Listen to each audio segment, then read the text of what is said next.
The Syrian Refugee Crisis, From Corruption to Catastrophe. The Syrian civil war began under authoritarian presidential rule. In March 2011, protests over the arrest and torture of teenagers for painting revolutionary slogans sparked the war.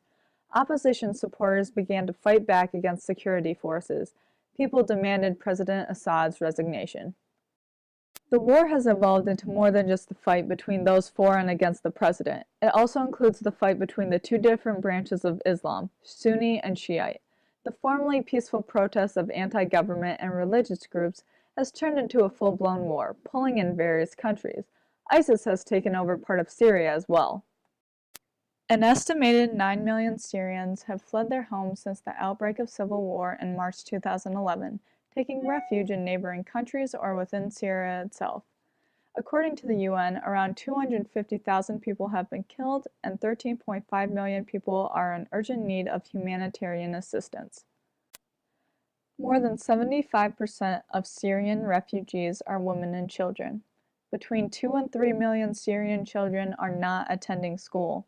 The UN Children's Agency says the war reversed 10 years of progress in education for Syrian children. These Syrian refugees need our help, but as with every major issue, there is controversy. Some people in countries taking in refugees are afraid that their culture will be lost, there will be more competition for jobs, and there will be more crimes committed. Many feel that their own interests are being placed below those of refugees.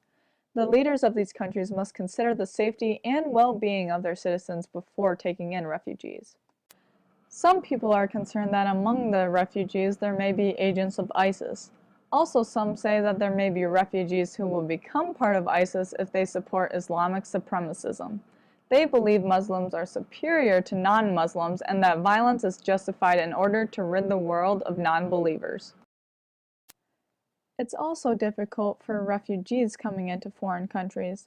Muslims often have a hard time integrating into societies of countries to which they have fled. Many are pressured to assimilate and take up new religious beliefs. Some have difficulty finding jobs as well. Some question whether bringing refugees to the U.S. is better than supporting them overseas. According to the Center of Immigration Studies, it costs 12 times as much to resettle a refugee in the U.S.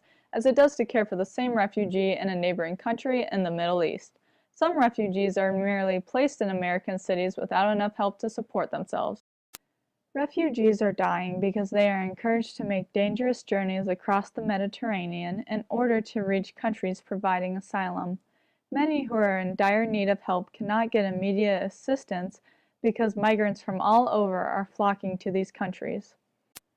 As you can see, this is a complicated issue. Let's see what the Church believes.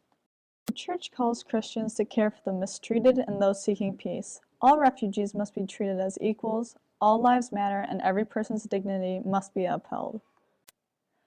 Everyone has a moral obligation to help those in need. Countries with abundant resources and higher security should recognize and support refugees.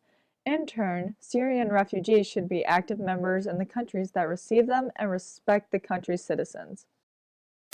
Pope Francis has called on the media to stop portraying refugees stereotypically and making people fear that all of them are terrorists. So what are some ways to help ease this crisis? Because it costs so much to resettle refugees in the U.S., there should be an emphasis on getting refugees safe haven near Syria and ending the conflict. The refugee camps must be livable so that every person is cared for with their dignity protected. There also needs to be a more even spread of refugees in Europe, Africa, and Asia, so that one country isn't taking on a large portion of the burden on its own. Different countries will have different policies on refugees based on their economic status and values. There also needs to be agreement on legal distinction between refugees and other migrants, the different rights enjoyed by different categories of migrant, and the authority of nations to deport with reasonable dispatch migrants who have entered on false pretenses. Background checks must look for ISIS involvement and Islamic supremacism as well.